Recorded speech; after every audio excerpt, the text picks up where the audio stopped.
Kejaksaan Agung atau Kejagung RI baru saja menyita mobil mewah Rolls-Royce berplat nomor B1SDW warna hitam milik suami Sandra Dewi Harvey Moise. Mobil tersebut disita terkait kasus dugaan korupsi timah yang menjerat Harvey sebagai tersangka. Mobil mewah itu merupakan hadiah dari Harvey untuk Sandra Dewi dalam momen ulang tahun ke-40 pada Agustus 2023 lalu. Merespon penyitaan tersebut, Sandra Dewi langsung mengambil langkah cepat dengan menghapus postingan di Instagramnya. Pantauan Tribunnews.com, unggahan Sandra Dewi ketika mendapat hadiah tersebut sudah lenyap. Padahal pada unggahan itu Sandra mendapatkan kejutan dari suaminya sembari merayakan ulang tahun bertema Barbie dan Oppenheimer dengan keluarga besar. Dalam daftar harga mobil di Auto.com, harga mobil Rolls-Royce ini berkisar antara 18 hingga 25 miliar rupiah. Sebagai informasi, pada Senin 1 April 2024, Kejagung RI rupanya juga sudah memblokir rekening Harvey Moise. Hal itu disampaikan oleh Direktur Penyidikan Jaksa Agung Muda Tindak Pidana Khusus Kuntadi. Selain itu, kediaman Harvey dan Sandra di Pakubuwono, Jakarta Selatan juga sudah digeledah pada Senin 1 April 2024. Perlawanan Islam di Irak meluncurkan pesawat tak berawak atau drone ke Eilat, Israel pada Senin 1 April 2024 pagi. Serangan ini mengakibatkan kerusakan pada hanggar di Pangkalan Angkatan Laut Eilat. The Times of Israel menerbitkan sebuah foto yang memperlihatkan hanggar hancur seusai dihantam oleh drone. Kendati demikian, militer Israel memastikan tidak ada korban jiwa maupun luka. Saat ini pihaknya masih melakukan penyelidikan atas insiden tersebut, termasuk kemungkinan gagalnya Iron Dome dalam mencegat senjata dari musuh. Sementara itu, perlawanan Islam di Irak telah mengakui bahwa pihaknya menyerang sasaran penting di Israel dengan senjata yang tepat. Sasaran penting ini diduga adalah Pangkalan Angkatan Laut Israel yang berlokasi di Eilat. Sejak perang di Gaza meletus, wilayah Eilat telah berulang kali mendapat serangan dari musuh. Selain Irak, militan Houthi Yaman juga menargetkan kota di selatan Israel itu sebagai bentuk perlawanan atas perang Gaza. Terungkap fakta baru terkait motif pengasuh anak selebgram Amy Agnia, IPS, menganiaya JAP yang masih berusia 3,5 tahun pada Kamis 28 Maret 2024 lalu. Berdasarkan pengakuan tersangka IPS kepada pengacaranya, Harry Budi, kliennya menganiaya JAP lantaran kerap telat menerima gaji dari Agnia.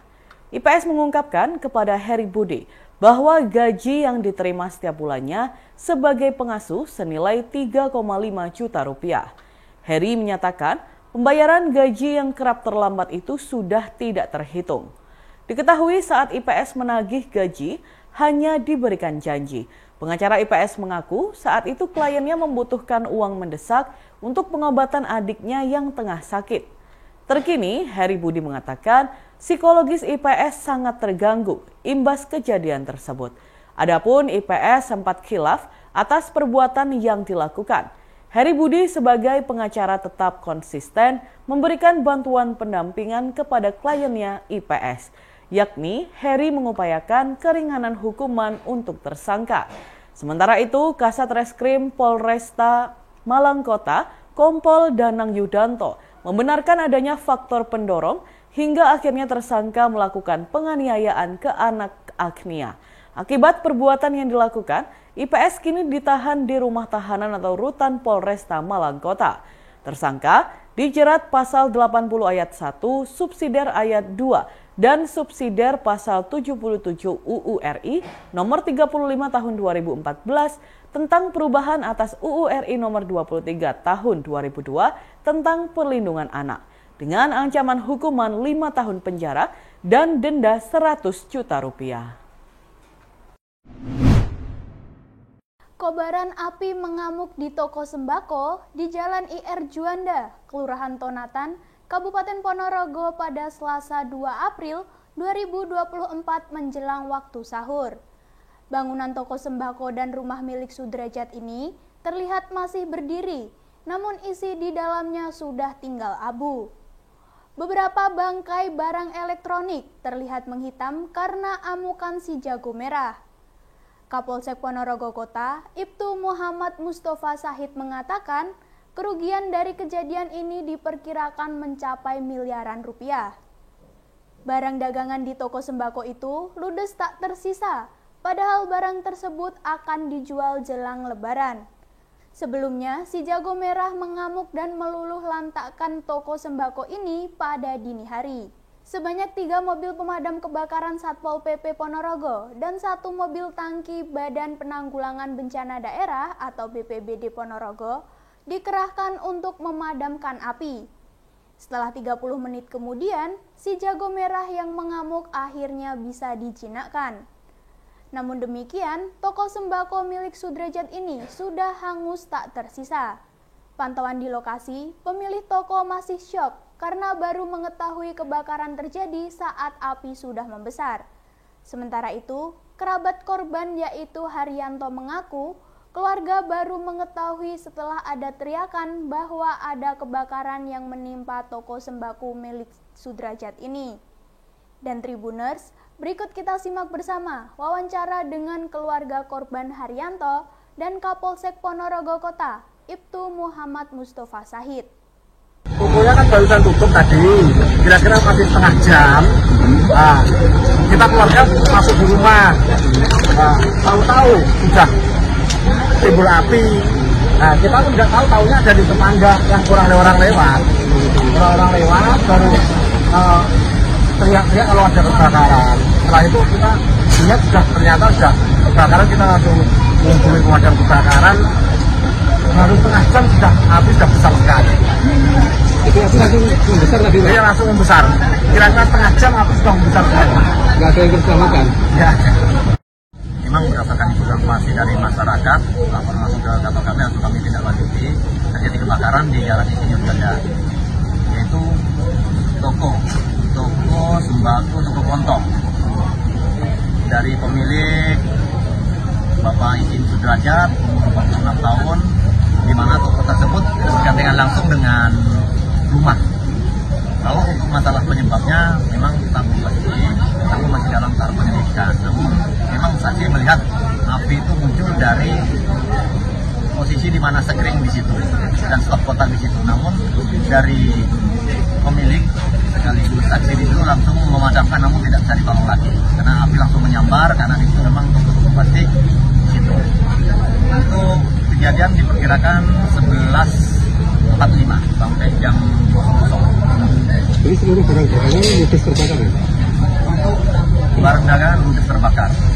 Untuk korban jiwa, memang korban jiwa nihil karena di toko depannya di toko, di belakangnya rumah dihuni oleh 2 kakak, namun 5 orang. Untuk korban jiwa nihil, namun untuk kerugian materi diperkirakan 1 M. Kantor Perwakilan Bank Indonesia Kediri bersinergi dengan Subbadan Musyawarah Perbankan Daerah Kediri Madiun, Pemkot Kediri, Tim Pengendalian Inflasi Daerah atau TPID Kota Kediri, serta Bulog Divre Kediri untuk menggelar Bazar Pangan Murah Ramadan 2024 di Gor Jayabaya Kota Kediri pada Selasa 2 April 2024. Kegiatan ini telah memasuki tahun kedua karena animo masyarakat yang sangat besar. Jika sebelumnya digelar di Gedung Nasional Indonesia, tahun ini digelar di Gor Jayabaya.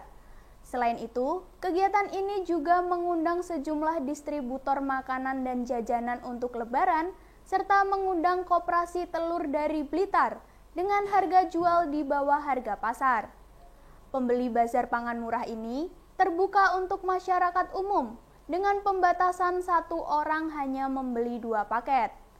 Bazar Pangan Murah merupakan bentuk aksi nyata dan kontribusi perbankan bersama TPID Kota Kediri dalam menciptakan stabilitas harga komoditas pangan yang menyediakan bahan pokok dengan harga terjangkau sebagai bagian program pengendalian inflasi daerah, khususnya di wilayah Kota Kediri. Bazar Pangan Murah Ramadan menyediakan 1.500 paket sembako beras premium yang terdiri dari beras 5 kg, gula 1 kg, dan minyak 1 liter yang dapat dibeli masyarakat umum dengan harga Rp80.000 per paket. Harga tersebut merupakan harga pasca subsidi bantuan dari BMPD Kediri Madiun. Selain paket sembako, Bazar Pangan Murah Ramadan juga menyediakan area bazar distributor yang menjual komoditas pangan lainnya, seperti telur ayam ras, biskuit, mie instan, tepung dan aneka macam minuman yang biasa dibutuhkan masyarakat untuk menyambut momen Idul Fitri dengan harga yang sangat terjangkau. Pada area bazar distributor terdapat 8 stand distributor, 1 stand Koperasi Peternak Telur Ayam Ras, dan 3 stand UMKM binaan Bank Indonesia Kediri. Pada gelar Bazar Pangan Murah Ramadan kali ini, Kantor Perwakilan Bank Indonesia Kediri juga menyediakan layanan penukaran uang baru melalui kas keliling. Pelayanan penukaran uang merupakan salah satu sinergi program Semarak Rupiah Ramadan dan Berkah Idul Fitri atau Serambi Bank Indonesia untuk menjamin tersedianya uang rupiah yang layak edar, denominasi yang sesuai serta tepat waktu sesuai kebutuhan masyarakat. Masyarakat yang ingin menukarkan uang rupiah pecahan kecil dapat melakukan pendaftaran secara online melalui web pintar Bank Indonesia. Melalui kegiatan Bazar Pangan Murah Ramadan ini, diharapkan mampu mendorong upaya stabilisasi harga pangan serta menjaga daya beli masyarakat selama momen Ramadan dan Idul Fitri. Kantor Perwakilan Bank Indonesia Kediri bersama TPID Kota Kediri terus mengakselerasi program pengendalian inflasi melalui penerapan strategi 4K, yaitu ketersediaan pasokan, keterjangkauan harga, kelancaran distribusi, dan komunikasi yang efektif. Sementara dia, salah satu pembeli mengaku senang dapat membeli paket sembako dengan harga murah. Dan Tribuners, berikut kita simak bersama video wawancara dengan Kepala Perwakilan Bank Indonesia Kediri, M. Khairul Rafiq. Bentuk kerjasama antara BI Kediri, BI Kantor Perwakilan Kediri, kemudian TPID Kota Kediri, tentunya Pemkot, kemudian ada Sub BMPD Kediri Madiun, yaitu Sub Badan Permusyawaratan Perbankan Daerah Kediri Madiun dan Bulog. Nah, pada hari ini sebenarnya ini kegiatan tahun kedua. Tahun pertama kemarin kita lakukan di GNI, kemudian tahun kedua karena kita lihat animo masyarakat di GNI cukup besar, tempatnya terlalu kecil, kita pilih tempat di Gorjoyoboyo ini. Alhamdulillah hari ini kita sediakan sekitar 1.500 pack, yang mana barang itu ada 3 jenis, itu beras, kemudian juga minyak dan gula. Seharga 80.000. Kalau dijual di luar sekitar 97.000, hampir sampai 100. Selain itu juga kita mengundang beberapa distributor, jadi yang ada di luar gedung. Itu ada distributor makanan yang biasa makan lebaran, dan kita juga undang Koperasi Telur dari Blitar. Harga yang dijual juga harga di bawah pasar, kalau nggak salah 23.000 per kilo, dan ini tentunya harapannya bisa memenuhi kebutuhan masyarakat selama bulan puasa dan nanti Idul Fitri. Para pemudik asal Raas Kabupaten Sumeneb Madura mengeluhkan proses etiketing kapal di Pelabuhan Jangkar. Mereka mengeluh karena akses masuk ke aplikasi error atau terkunci, sehingga para pemudik tidak memanfaatkan aplikasi etiketing tersebut. Bahkan untuk mendapatkan tiket kapal, para pemudik terpaksa memanfaatkan calo tiket dengan harga yang sangat mahal. Pada Selasa 2 April 2024, salah seorang penumpang kapal reguler, Mas Ruri, mengatakan untuk mendapatkan tiket kapal itu tidak mudah karena sangat sulit masuk ke aplikasi etiketing. Sehingga untuk mendapatkan tiket, para penumpang harus melalui calo yang harganya lebih mahal dari harga yang ditentukan. Menurutnya, kesulitan yang mengakses aplikasi etiketing itu tidak hanya dialami bagi pemula. Masyarakat yang terbiasa melakukan pemesanan etiketing juga banyak mengalami kesulitan untuk masuk. Sementara itu pemudik yang lain bernama Syaifullah mengatakan sejak pukul 7 pagi waktu Indonesia Barat, dirinya telah lama menunggu antrian untuk masuk ke kapal. Syaifullah mengaku sangat sulit untuk mendapatkan tiket kapal reguler di penyeberangan Pelabuhan Jangkar. Akibat kesulitan itu, ia memanfaatkan temannya untuk mendapatkan tiket kapal dengan harga lebih mahal. Dikonfirmasi secara terpisah, Humas ASDP Pelabuhan Banyuwangi dan Jangkar, Firman mengatakan selama ini untuk aplikasi e-ticketing tidak ada masalah dan normal. Jika mengalami kendala atau kesulitan, Firman berpesan masyarakat dapat menghubungi call center ASDP sehingga dapat ditindaklanjuti ke pihak teknis yang bertanggung jawab. Dan Tribuners, berikut kita simak bersama wawancara dengan pemesan tiket Syaifullah. Udah pagi tadi jam 7 Pak. Jam 7 ya? Iya. Untuk tiketnya gimana? Sulit enggak? Sulit banget Pak. Sekarang sulit ya? Walaupun pakai elektronik ya? Solusinya seperti apa ketika sulit itu? Sulitnya ketika masukin email itu Pak. Ketika memasukkan email ke ini ya? Terus sampai bisa gimana caranya? Saya pesen lewat temen aja Pak. Pakai jasa. Ada uang lebih untuk jasa ini? Nggak ada Pak. Nggak ada ya. Cuman lewat bantu temen aja ya.